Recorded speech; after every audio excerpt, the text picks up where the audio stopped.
Agora mesmo o Bitcoin se encontra num momento decisivo e é exatamente sobre isso que a gente vai falar nesse vídeo. E se essa decisão for para baixo, toma cuidado porque provavelmente as altcoins elas vão derreter. E antes de a gente começar, deixa o like aí para nós, se inscreve no canal e ativa o sininho. Vamos lá. Muito bem, pessoal, tô aqui no gráfico diário do Bitcoin, conforme vocês estão vendo. Eu tava um pouquinho mais otimista com o Bitcoin no curto prazo, mas agora, diante dos acontecimentos, nesse exato momento, eu não estou mais e vou explicar para vocês o porquê. O que acontece? Ó, nós estávamos num movimento bem interessante do Bitcoin, formando aqui praticamente um pivô de alta, revertendo a tendência para tendência de alta, conforme a gente está vendo aqui. Só que, o que acontece? Tivemos essa vela vermelha que nós estamos vendo nesse exato momento, e essa vela vermelha voltou a retestar o fundo anterior. Quando isso acontece numa tendência de alta, eu vou desenhar ela em algum lugar aqui para você, ó, pode ser aqui mesmo. Quando isso acontece, né, você tem praticamente o fundo atual retestando o fundo anterior, que é o que aconteceu aqui nesse cenário. Isso aqui indica pra gente uma fragilidade dessa tendência de alta que estava se formando nesse exato momento.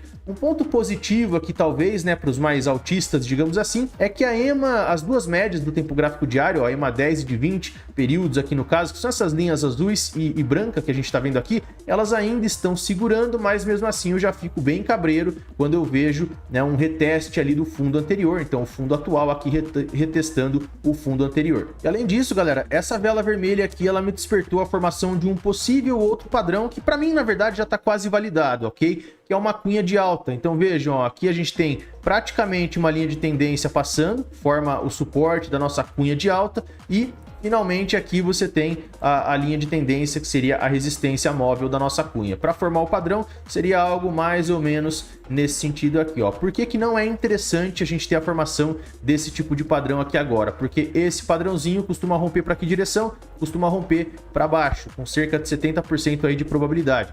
Se a gente tiver o rompimento dessa cunha, ó, a gente vejam que aqui a gente pode ter mais um respiro do Bitcoin em um determinado momento, que a gente não sabe quanto, né? Ela pode voltar a retestar o topo anterior na região dos 27.500 dólares aproximadamente, por exemplo, tá? Mas é um padrão que geralmente costuma romper para baixo. E por que não é interessante estar aparecendo esse padrão, pessoal? Porque lá no tempo gráfico semanal, a tendência, ela tá quase revertendo para uma tendência de baixa. Eu já mostro isso para vocês já, fica aí comigo até o final. Caso isso de fato aconteça, infelizmente, isso é um indicativo de que as médias do tempo gráfico semanal, que estão passando mais ou menos por essa região, elas estão segurando o preço e forçando um topo descendente em relação ao topo lá dos 31.700 dólares, alguma coisa assim no Bitcoin. Guilherme, do que você está falando? Muito bem, vamos lá para o tempo gráfico semanal para vocês entenderem. O que acontece? Olha só, nós temos uma movimentação aqui de baixa e aqui nesse exato momento, ó, tem uma cunha de alta se formando agora nesse exato momento aqui no Bitcoin. Por isso que eu digo para vocês que não é um bom sinal, é um padrão que tende a romper para baixo e aí isso corrobora perfeitamente com a continuidade da tendência, ó. Se esse padrão de fato se romper para baixo, isso indica pra gente que as médias do tempo gráfico semanal ali do Bitcoin estão segurando a cotação nesse exato momento, né? Os vendedores estão batendo forte aqui, estão shortando e estão conseguindo derrubar o Bitcoin. Vai tentar fazer, né? Vai fazer com que o Bitcoin tente um pivô de baixa contra a região dos 25.300 dólares para oficialmente reverter a tendência aqui no tempo gráfico semanal. Se reverte a tendência no tempo gráfico semanal, a gente vai buscar a correção finalmente no tempo gráfico mensal, ou seja, a correção proveniente dessa cunha gigantesca de alta que nós tínhamos e ainda temos, né? Eu não apaguei ela aqui no Bitcoin, ela ainda vai continuar, pessoal, infelizmente. Eu confesso para vocês que eu estava um pouquinho mais otimista com o Bitcoin aqui no curto prazo, achando provavelmente, né, pelo menos pelos padrões gráficos lá do tempo gráfico diário, que a gente ia conseguir romper, passar pelas médias, ia buscar a liquidez da região dos 29.000 a 30.000 dólares. Só que aqui, pessoal, como já estão aparecendo alguns padrões que corroboram para que o sentido da tendência seja de fato de baixa,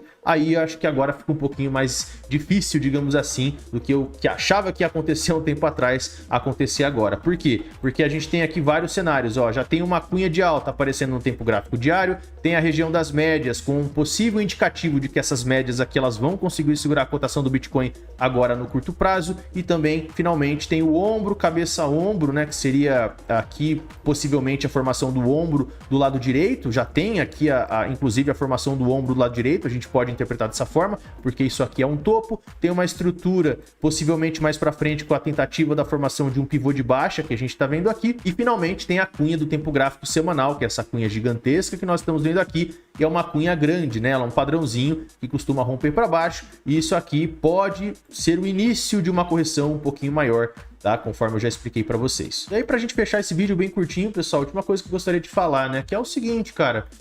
Volume de negociações aqui do Bitcoin, na verdade, no mercado cripto, no mundo cripto aqui, tá bem baixo. A gente está observando aqui, vou até sair da sua frente para você observar melhor, ó, setembro de 2023, compara lá com 21, por exemplo, né, com grande liquidez aqui no mercado de criptomoedas, aí caindo bastante. Claro que isso aqui não é um bom sinal, né? O mundo cripto tá bem que esquecido, vamos colocar dessa forma. A volatilidade também tá mais baixa de novo, deixa eu sair da sua frente, ó, volatilidade baixa. Tem que ficar bem esperto com esse gráfico aqui também, ele pode antecipar movimentos explosivos. E para fechar a questão da taxa de juros, né? Inclusive, isso aqui eu comentei lá na live de quarta-feira, há 2 dias atrás, do momento que eu tô gravando esse vídeo, e eu vou fazer esse comentário nesse vídeo agora mais uma vez, tá?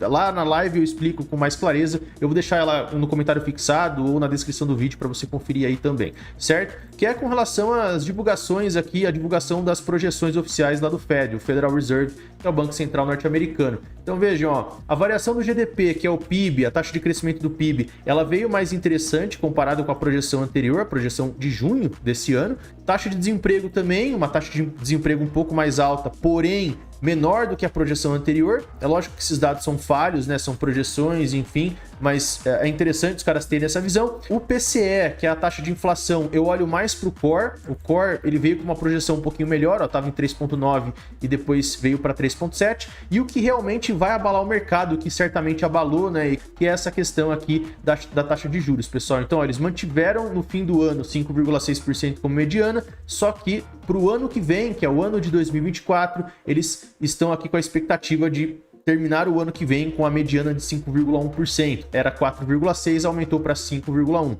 Ou seja, menos cortes de juros é o que eles estão prevendo para o ano que vem. Então isso acaba sendo um desafio. Quando você olha o próprio gráfico do S&P 500, que está bem aqui, eu consigo observar 2 evidências muito claras nesse gráfico. A primeira delas é a formação de um topo descendente em relação ao topo anterior. Tá ali, ó, muito nítido, muito claro o topo descendente. E a segunda, qual que é? A segunda é o reteste do fundo anterior, certo? Eu tenho aqui o fundo anterior e aqui o fundo atual, praticamente retestando e também tentando configurar um pivô de baixa. Ó, seria aqui um pivô de baixa, a perda do fundo anterior configura para a gente um pivô de baixa, que é o clássico de uma reversão de tendência de alta para uma tendência de baixa. As médias ainda estão segurando, mas vamos ver até onde esse negócio vai, né? E são as evidências que a gente está observando. Se ele reverter a tendência aqui para uma tendência de baixa, eu dou um zoom lá para o tempo gráfico mensal. Por quê? Porque reversão de tendência no tempo gráfico semanal indica uma correção no tempo gráfico mensal, e aqui esse tempo gráfico ele vai começar uma correção um pouco mais violenta no S&P 500,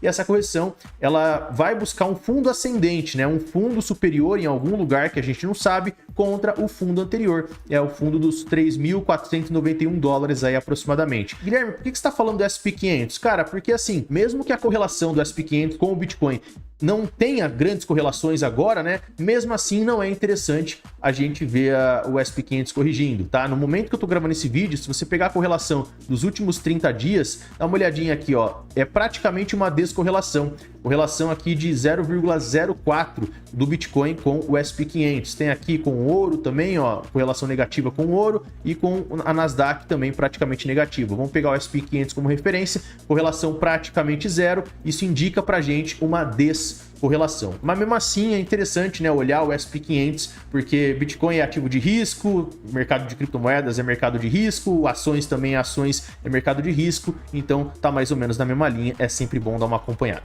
Valeu? Pessoal, se isso de fato acontecer, essas reversões aqui, o Bitcoin, o S&P 500 também, se prepara, porque provavelmente a gente vai ter derretimento nas altcoins. Valeu? Então é isso, galera. Fico por aqui nesse vídeo. Obrigado aí pela atenção, um abraço, fiquem com Deus e até a próxima.